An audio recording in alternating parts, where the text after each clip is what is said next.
Hello, everyone. Welcome to 𝐓𝐡𝐚𝐧𝐢 podcast. Today we're in Düsseldorf with Boris Rütten, who is leading the global e-commerce for Henkel Consumer Brands. Welcome, Boris. Thanks for having us. Thank you so much, Mert, for coming over. I'm excited.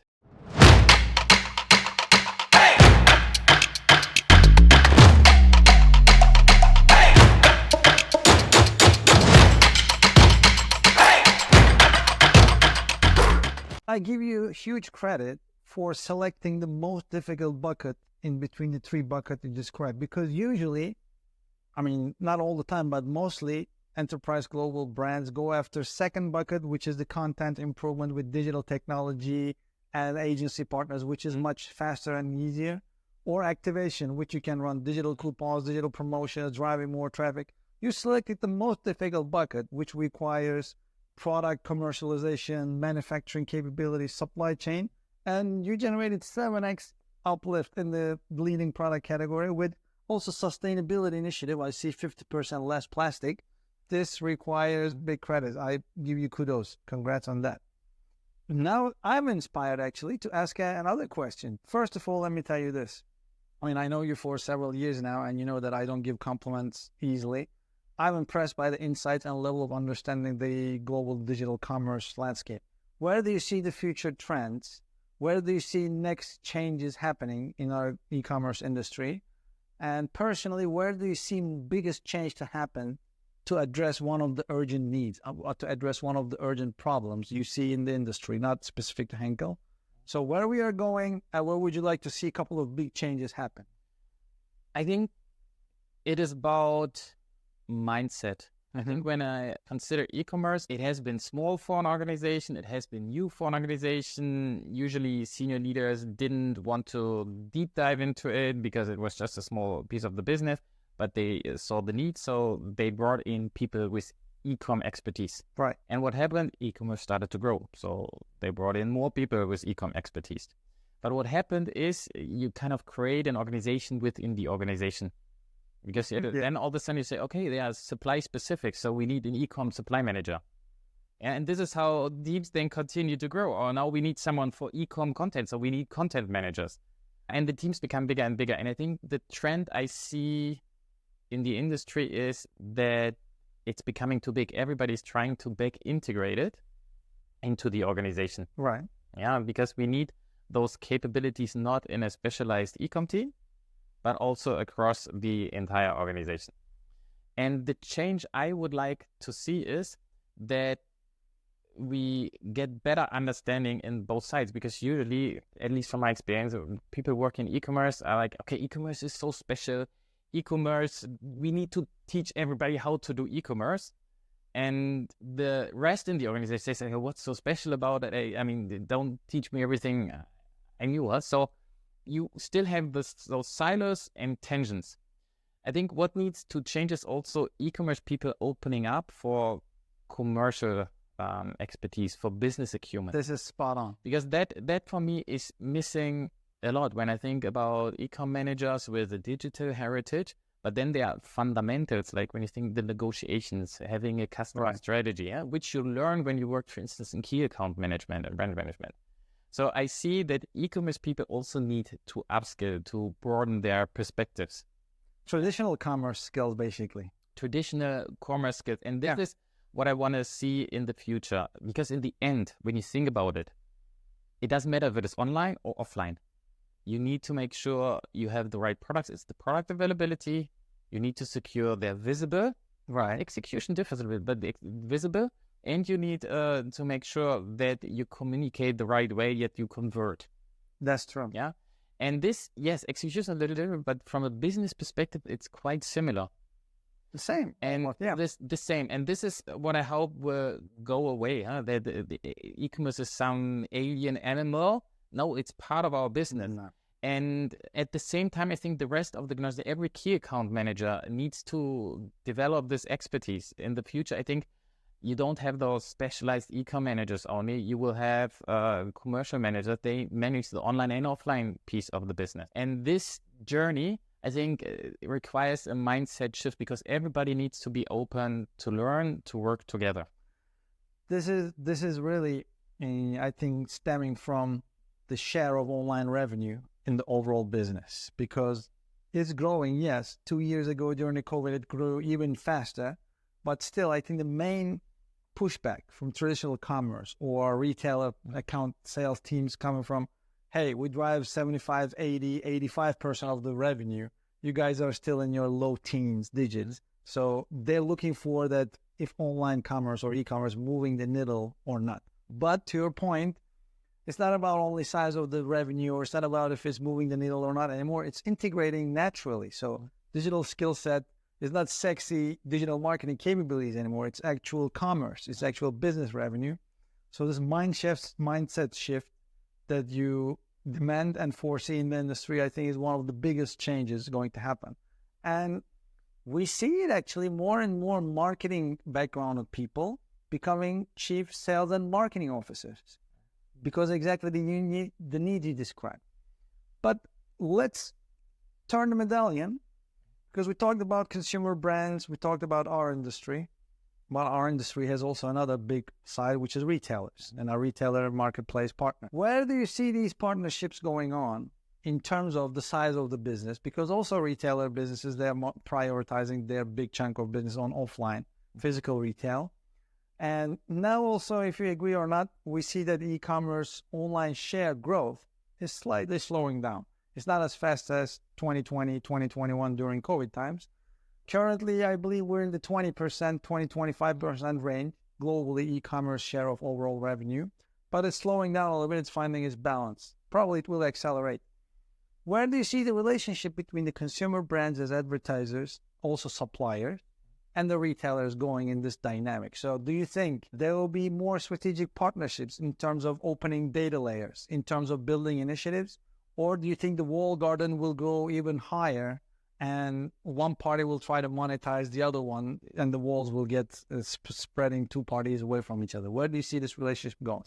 I think I would split it a bit into, on the one hand, you have the pure players, on the other hand, you have the omni-channel, the bricks and clicks. And I think our traditional retail partners, they are going through the same journey as we are. Because also their heritage is in offline. They have similar challenges. They also need to build the capabilities, and they work on mindset shifts and catch up a little bit. Because when you think about the pure players, I mean, it's their heritage. They digital natives. Digital natives, they advanced faster. So also from a partnership perspective, I think there's a difference. When you think about the pure player, it's crucial to understand their algorithms, to understand their self-service. I mean, you think about Amazon, you do everything yourself. You list your products, you upload the content, you manage your campaigns. You can do it.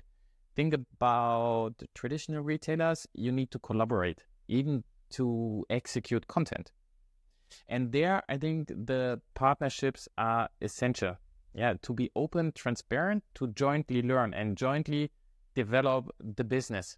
And there's how can we do better in the online shopping experience, partnering on website navigation, for instance.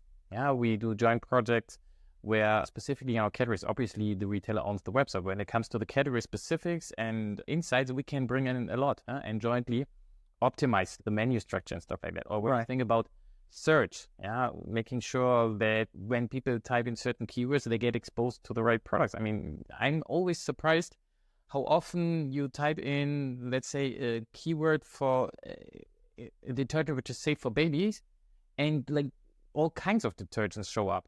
There's no element. And it's super hard. This is a journey. I think this is where brands and also retailers can collaborate to bring in the data they have at hand, to partner. Brands can bring in the category, consumer expertise, and this is how you jointly develop. This is where I see partnerships. You mentioned mindset and the roles shift in our previous, 10, 15 minutes ago topic. Now I want to turn our focus into the internal teams, because you work with many local market teams and you have your global team here in Düsseldorf and other offices. This is a very fast-moving landscape and it's very dynamic. Some things are very exciting and sexy. Yes, everybody wants to be a part of it, but some things are really demanding and requires time investment, learning, and capabilities.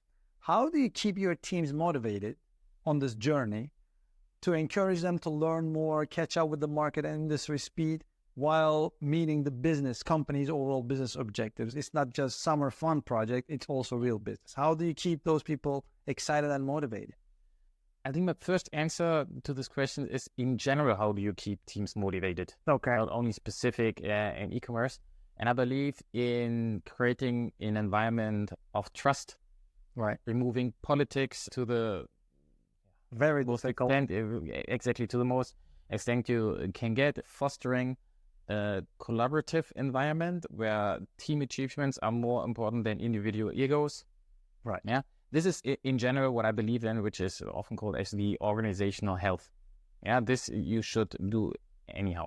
Then what are the specifics in e-commerce? I think we need entrepreneurs. We need people who are able to adjust to change, who are agile, and who are not afraid, who are bold. And you need, therefore, to create an environment where they can dare, where they can take calculated risks, where you don't control everything, where sometimes you just let them experiment. Let them experiment, give them freedom and empowerment to test new things, but at the same time, equally important, provide clarity and strategic guidance. Because when you think about it, you can experiment in a million areas. Right. But in the end, it needs to be in line with our strategy. Yeah, if someone starts experiment in the channel which we have deprioritized, it doesn't make sense. Yes, he can experiment, maybe he enjoys this, but it doesn't have an impact, a business impact. That's where I always then challenge my team to say, okay, yes, do what you want to do, but prove me the business impact. Right. What impact will it have to our business? Is this in line with our strategy? Those are the criteria I'm looking for, but then give freedom, empowerment that people can be an entrepreneur. Love it. This is the third time I'm hearing this same phrase in different verbiage. Give them entrepreneurial playground, encourage them to test and leave room for errors because it's crawl, walk, run. So I heard this 3 times in a row in the three previous episodes. So if it's coming from global leaders of global companies, I think that's the trend all the e-commerce and global digital commerce professionals take course. Then I will bring topic to one of my favorite areas. I've studied a lot. I'm still studying today for no-code AI tools, data. And I know you also believe in the power of data when it's used in the right format with the right setup. How do you organize or implement new data upskilling initiatives in the organization? Can you share a couple of examples where you encourage teams or built and implemented data upskilling projects to bring teams understanding as citizens? Because we don't need to be data scientists or we don't need to write code, but at least we need to know what's running under the hood. Yeah. It's a good question and a big question, and it's a complicated task, a very complicated task. I think I mentioned before that I think in e-commerce online, it's difficult with the data. It's so cluttered, so many different data sources.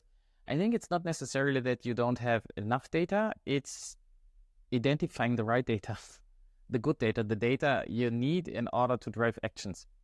And this is where we provide guidance in order to say, well, what are the KPIs you should be looking at to drive your business?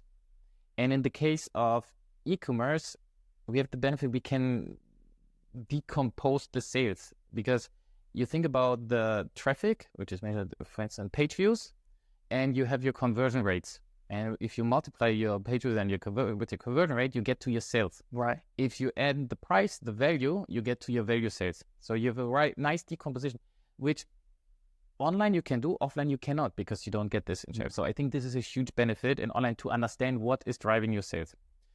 Obviously, then you look into, okay, where do I have a challenge? Am I not having enough views, enough traffic, or do I have a challenge with my conversion rate?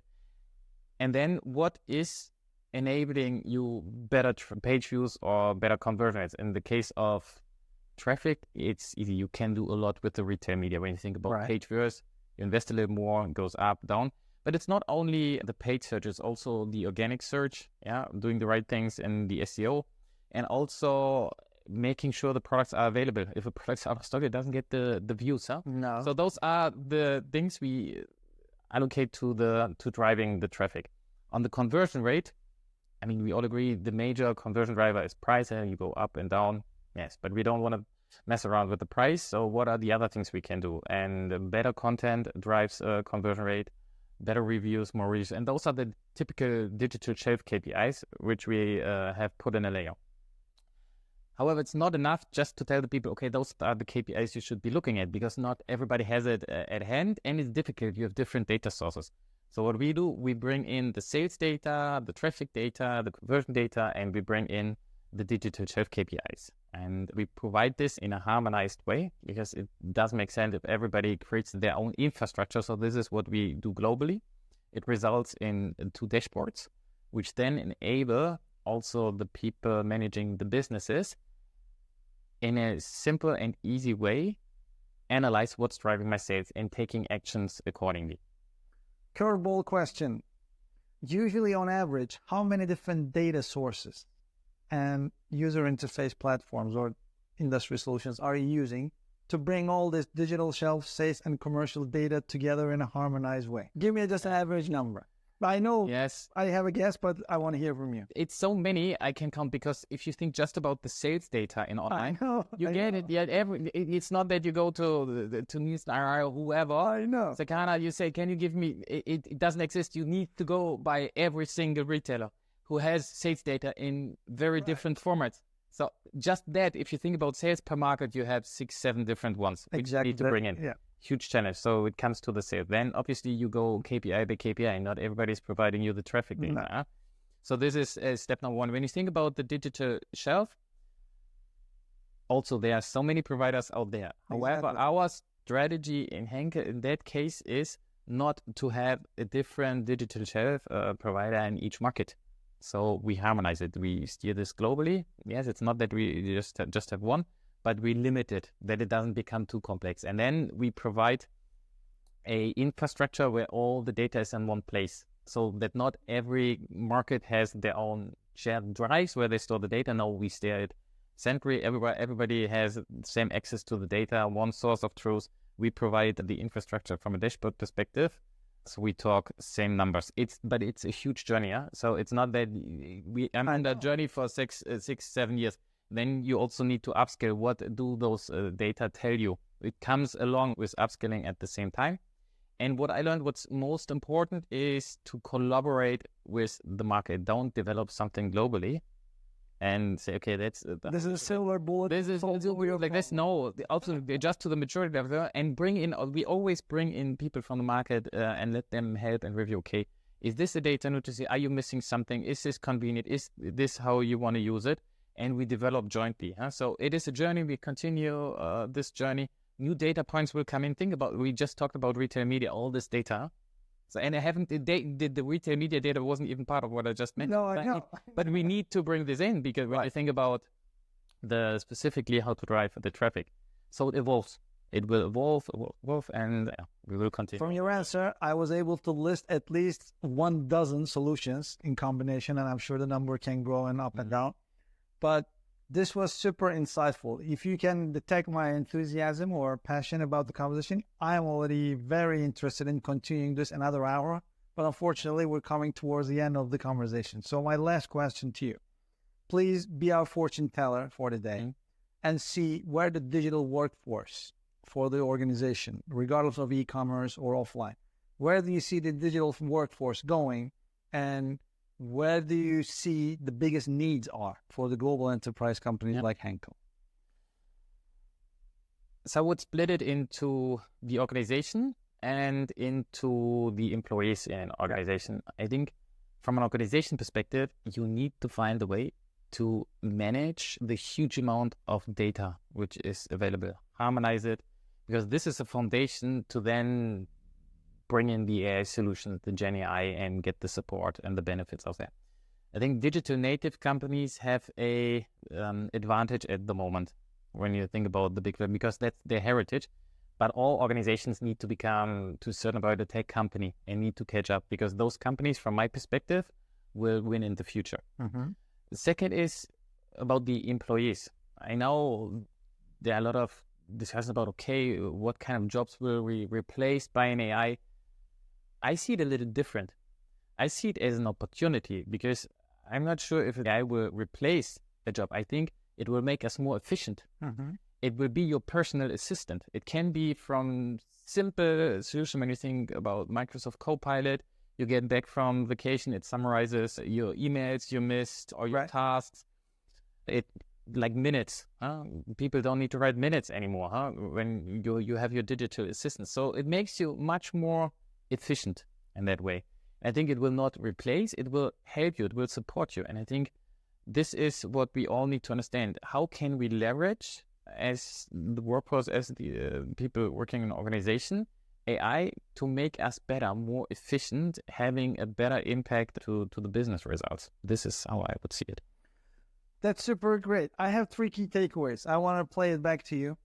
One thing I'm impressed and I really like, the ongoing mindset shift need in the industry you envision for us. The mindset for traditional commerce and online commerce should converge, and it's already converging. And now we need more business and commercial understanding on every part of the organization. That's where I love very much.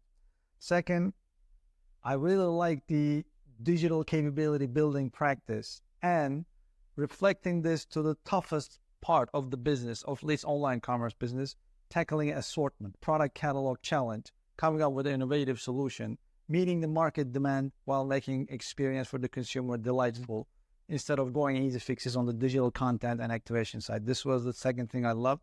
And third, AI doesn't have to be a threat to the digital workforce. It could be a supplementary tool. It could be another asset in our toolbox, and it can help individuals, human beings, us, more effective, more powerful for the organization. I really love this. Boris, it was a privilege and pleasure of mine be here with you. Thank you very much for hosting us. We're here at Henkel Düsseldorf headquarters with Boris Rütten. He's currently leading the global e-commerce for the consumer brands in Henkel. And thanks for tuning in. Boris, last words for the audience? I just want to thank you. I think it's also, for me, always inspiring discussing with you. It wasn't the first time, and it will not be the last time. I'm looking forward to our conversation, which we exactly. We'd definitely love to come back and meet you in other events or in any Henkel office. Exactly. Looking forward to seeing you again. Thanks for tuning in 𝐬𝐸Commerce podcast. Until next time, stay ahead of the curve.